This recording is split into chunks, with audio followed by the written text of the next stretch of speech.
about sunrise? What about rain? What about all the things that you said we were to gain? What about killing fears? Is there a time?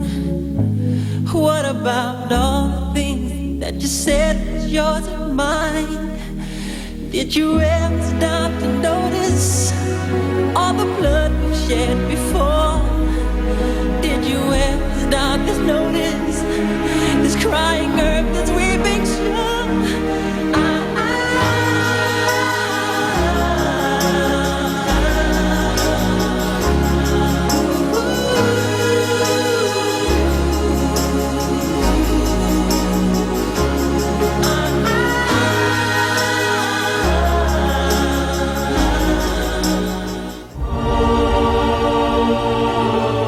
Sudah 1 dekade lebih, kebakaran hutan terjadi setiap tahun di negeri ini.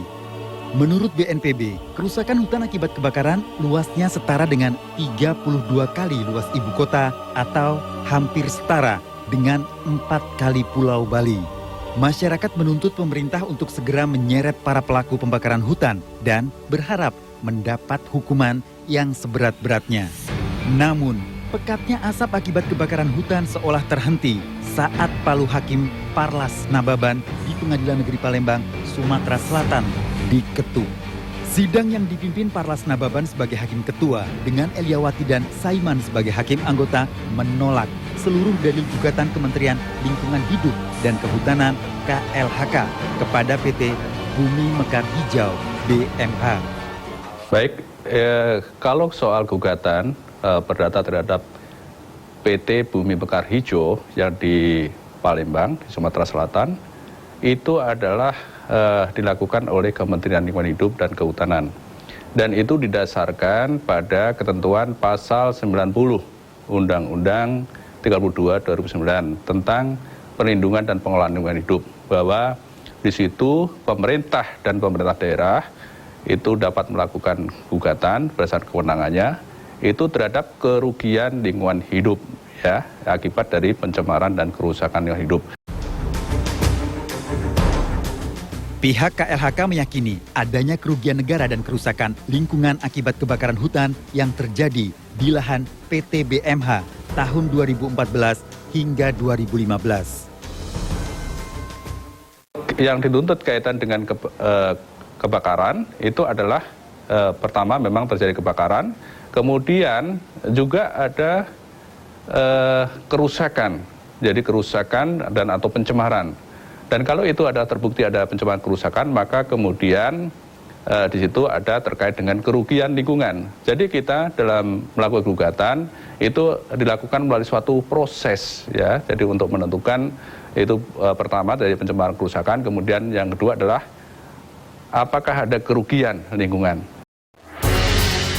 Dalam tuntutannya, KLHK menuntut PT BMH membayar ganti rugi sebesar 2,6 triliun rupiah lebih, serta meminta memulihkan lingkungan lahan yang telah terbakar sebesar 5,2 triliun rupiah lebih. KLHK mempermasalahkan kebakaran di lahan PT BMH yang terjadi pada Februari 2014 lalu. Menurut Majelis Hakim, tidak ada kasualitas antara kebakaran hutan dan pembukaan lahan dengan melakukan pembakaran yang disengaja. Bahkan Majelis Hakim justru menjatuhkan biaya perkara sebesar 10 juta rupiah yang dibebankan kepada KLHK.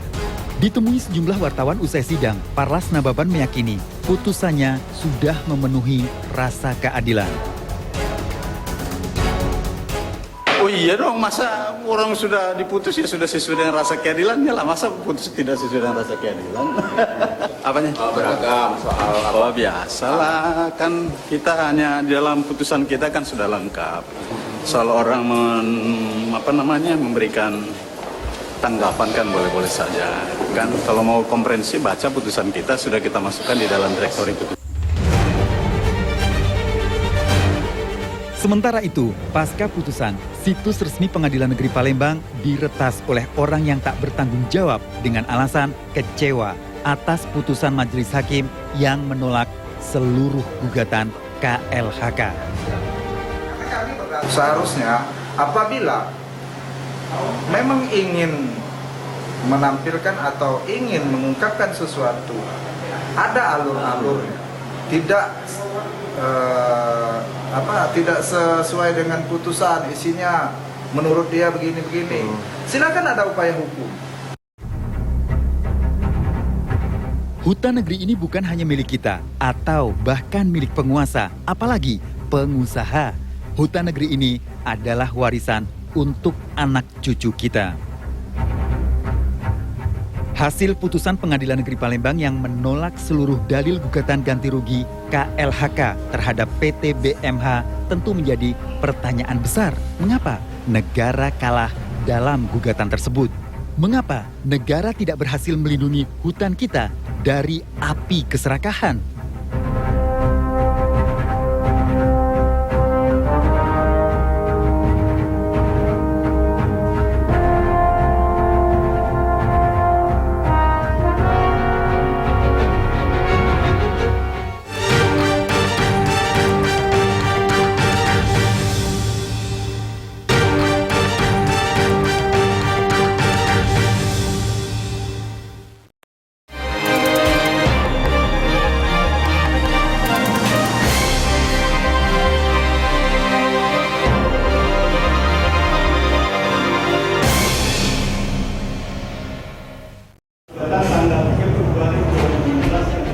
Pada akhir tahun 2015, Majelis Hakim Pengadilan Negeri Palembang memutus bebas PT Bumi Mekar Hijau dari gugatan perdata pemerintah atas perbuatan melawan hukum, pembakaran hutan dan lahan. Putusan ini pun langsung disambut dengan pro kontra oleh publik. Tak sedikit pihak yang merasa kecewa atas putusan tersebut. Bahkan kecaman publik terkait putusan ini juga marak bertebaran di media sosial.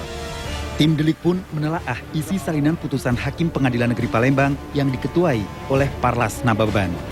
Dari salinan putusan yang kami dapatkan menunjukkan beberapa hal yang dalam pertimbangan hakim tidak memiliki kaitan dengan pokok gugatan. Hal ini dinilai menjadi faktor penyebab mentahnya gugatan perdata Kementerian Lingkungan Hidup dan Kehutanan di pengadilan. Kalau ngelihat pertimbangan-pertimbangan dari putusan ini, memang yang sangat mendasar ini adalah hakim akan bisa mengabulkan permohonan penggugat apabila memang unsur-unsur dari perbuatan melawan hukum yang dimaksud oleh penggugat itu terbukti. Putusan ini ditolak itu karena perbuatan melawan hukumnya itu tidak terbukti. Mereka tidak dapat mengajukan dalil-dalil yang cukup bahwa ini you adalah penyebabnya. PT ini ada penyebabnya.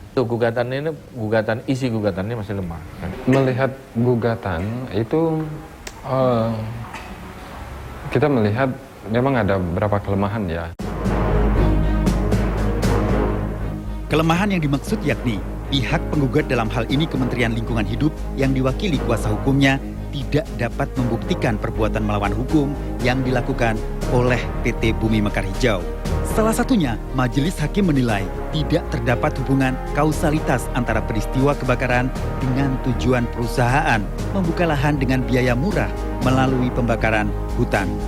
Di mana dalam persidangan terungkap bahwa lahan yang terbakar adalah tanaman akasia milik tergugat PT Bumi Mekar Hijau yang berusia 2 hingga 6 tahun dan telah siap panen. Penggugat menyatakan bahwa si PT BMH ini telah membakar ladangnya untuk menanam bibit baru. Nah, itu harus ada hubungan kausalitas tuh, ya kan, antara ini untuk membuktikan bahwa perbuatan melawan hukum ini harus ada hubungan kausalitas. Apa benar dia membakar? Oke, kalau misalnya membakar. Terus harus dilihat juga emang kenapa dia harus membakar. Nah, ternyata jawabannya kalau melihat dari pertimbangan ini dilihatlah di satu sini. Pertimbangan jawaban dari tergugat bahwa lahan yang di PT BMH itu merupakan lahan yang sudah siap panen. Siap panen, bahkan udah 2 sampai 6 tahun ada malah sudah siap panen.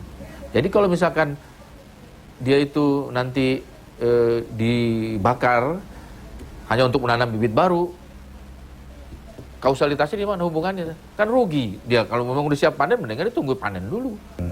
Gugatan yang dibuat oleh kementerian bahwa dasarnya adalah pembukaan lahan dengan cara membakar, dan bisa dinyatakan bahwa ahli dari kementerian sendiri, ahli dari penggugat sendiri, menyatakan bahwa yang terbakar adalah tanaman akasia, yang berarti adalah tidak ada korelasinya untuk pembukaan lahan, karena yang terbakar jelas-jelas tanaman akasia dari klien kami dan beberapa sudah siap panen. Pertimbangan lain Majelis Hakim dalam putusannya menolak dalil gugatan Kementerian Lingkungan Hidup dan Kehutanan, yakni tidak jelasnya lokasi dan waktu terjadinya kebakaran. Salah satunya pada kebakaran yang terjadi pada Februari 2014 hingga November 2014 baru dilakukan verifikasi lapangan pada Oktober 2014 sampai Desember 2014. Hotspot itu harus diidentifikasi, diverifikasi gitu kan, dan itu harus diverifikasinya itu dalam waktu kurang dari 1 kali 24 jam gitu. Jadi apabila kemudian baru diverifikasi sekian bulan, bagaimana kita bisa menyatakan bahwa titik hotspot itu adalah titik panas bukan titik api? Bagaimana bisa kemudian menyatakan bahwa itu adalah kebakaran titik api semuanya? Yang kena dulu ternyata yang titik api bukan di sini menurut fakta persidangan. Titik api bukan dimulai di tanahnya PT BMH gitu. Akhirnya jadi seperti ini pertimbangan hakimnya. Hal lain yang juga disoroti dalam gugatan tersebut adalah tidak dilibatkannya sejumlah pihak terkait seperti Kejaksaan Agung ataupun lembaga yang berkompeten dalam bidang lingkungan pada gugatan yang mewakili negara tersebut. Meski bukan menjadi hal yang mutlak, namun sejumlah pihak menilai gugatan yang terkait dengan isu lingkungan sebaiknya diserahkan kepada yang berkompeten di bidang tersebut. Karena ini masalah-masalah besar ini, seharusnya sudah melibatkan pengacara-pengacara yang dikenal, yang memang juga misalnya pengacara-pengacara atau dari Walhi, mesti melibatkan orang-orang Walhi misalnya. Atau kalau yang misalkan di Aceh itu ada dari Jaksa Pengacara Negara, itu karena si Kementerian KLH ini dari negara, memang sudah selayaknya juga menggandeng Jaksa Pengacara Negara. Sepertinya peran koordinasi dengan institusi penegak hukum itu kurang begitu maksimal dijalankan oleh KLHK.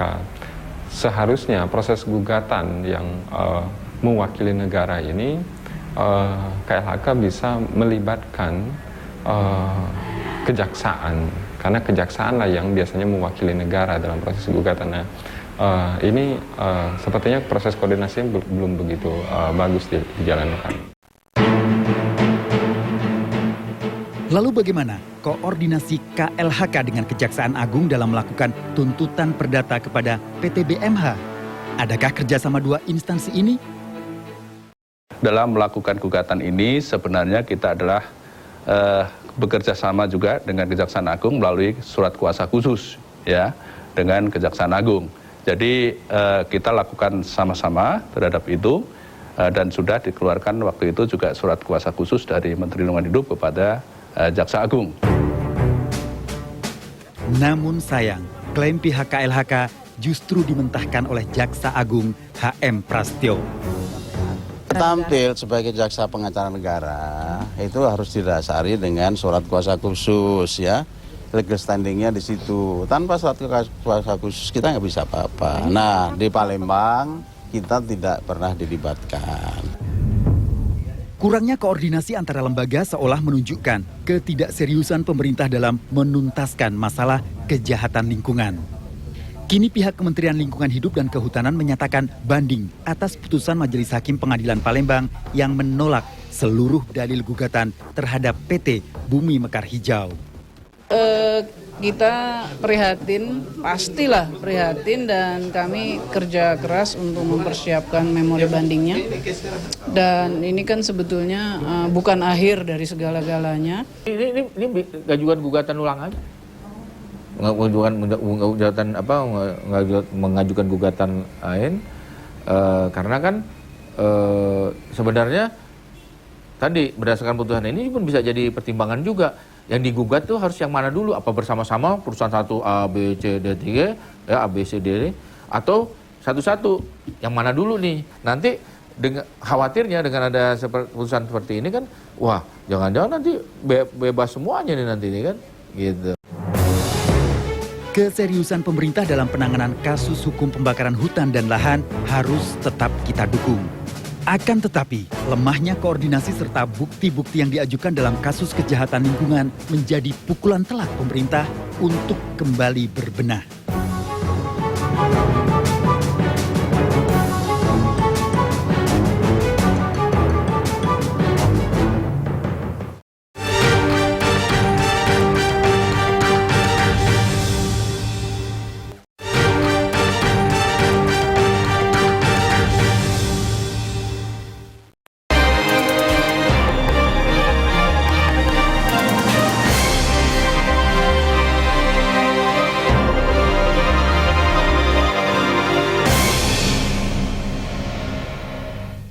Saya kurang setuju ya Pak, karena kalau misalkan pengadilan Indonesia seperti itu bisa sangat cacat dan merugikan masyarakat yang lain. Bagaimana tanggapan dengan masyarakat yang lainnya kalau misalkan pengerusak hutan malah dibebaskan dengan cuma-cuma aja? Menurut saya sih kalau misalkan ada pembakaran hutan lalu dibebaskan oleh pengadilan itu sih nggak manusiawi banget ya Mas. Soalnya secara nggak langsung itu bisa berdampak negatif untuk kedepannya karena hutan itu seharusnya dijaga. Itulah ungkapan kekecewaan warga atas putusan sidang Pengadilan Negeri Palembang, Sumatera Selatan akhir tahun lalu. Terlepas dari fakta dan bukti persidangan yang tidak cukup kuat menjerat korporasi penyebab kebakaran hutan, masyarakat menaruh harapan agar pelaku pembakar hutan mendapat hukuman yang setimpal. Di dunia maya beragam komentar yang menyayangkan putusan Pengadilan Negeri Palembang ramai menjadi pembahasan di sosial media. Menanggapi sejumlah opini publik, Komisi Yudisial meminta pada sejumlah masyarakat untuk tidak beropini negatif atas putusan persidangan. Jadi dihimbau kepada masyarakat kalau memang nggak ngerti nggak usahlah banyak lihat aja lah yang sebenarnya toh ada upaya hukum. Nanti pengadilan tinggi kalau memang melihat bahwa putusan ini memang ada keliru, tentu pengadilan tinggi akan memperbaiki. Kalau pengadilan tinggi menganggap itu sudah benar pertimbangannya, fakta hukumnya sudah itu ya tergantung majelis hakim tingginya. Dan masih ada lagi upaya kasasi kan seperti itu. Sementara itu, penggiat lingkungan dari Walhi kini tengah melakukan persiapan untuk melakukan tuntutan kepada sejumlah perusahaan yang dituding bertanggung jawab atas kebakaran hutan pada 2015 lalu. Kita secara keorganisasian selain mendorong dan memanggil tanggung jawab negara untuk melakukan proses penegakan hukum, menciptakan rasa adil bagi rakyat, terus mengembalikan fungsi lingkungan, kita juga melakukan upaya hukum sendiri. Nah, saat ini teman-teman di 5 provinsi sedang menyiapkan gugatan, dan di Riau dan Kalimantan Barat sudah melayangkan notifikasi untuk gugatan. Kebakaran hutan yang terjadi setiap tahun tak hanya merugikan mereka yang tinggal dalam kepungan asap. Sejumlah penerbangan menuju kota-kota yang berselimut asap akibat pembakaran lahan dan hutan juga terganggu. Saat asap pekat melanda sebagian pulau Sumatera dan Kalimantan, hampir setiap hari terjadi penundaan dan pembatalan pemberangkatan oleh maskapai penerbangan. Mabes Polri telah mengantongi nama 7 perusahaan yang diduga terlibat dalam pembakaran lahan dan hutan sepanjang tahun 2015 lalu. Polri menjamin akan membawa perusahaan tersebut ke meja hijau. Beberapa di antaranya sudah masuk dalam tahap penyidikan yang sudah lengkap atau P21. Selama ini proses berjalan terus, selama sekian bulan ini, paling tidak dalam 4 bulan terakhir ini, terbukti sudah ada yang P21, sudah ada yang penyerahan tahap kedua. Ditolaknya seluruh gugatan Kementerian Lingkungan Hidup dan Kehutanan terhadap PT Bumi Mekar Hijau mewarnai perjalanan cerita hutan kita. Hutan yang di dalamnya menjadi tempat berlindung ribuan satwa dan vegetasi. Hutan yang menyimpan cerita bagaimana suku anak dalam hidup berdampingan dengan alam. Cerita hutan kita, hutan Nusantara penuh dengan warna. Tak hanya hitam dan putih, tapi juga merah membara karena kobaran api yang menghanguskan ranting, dedaunan, pohon, dan gambut. Cerita hutan kita adalah cerita keangkuhan dan keserakahan manusia.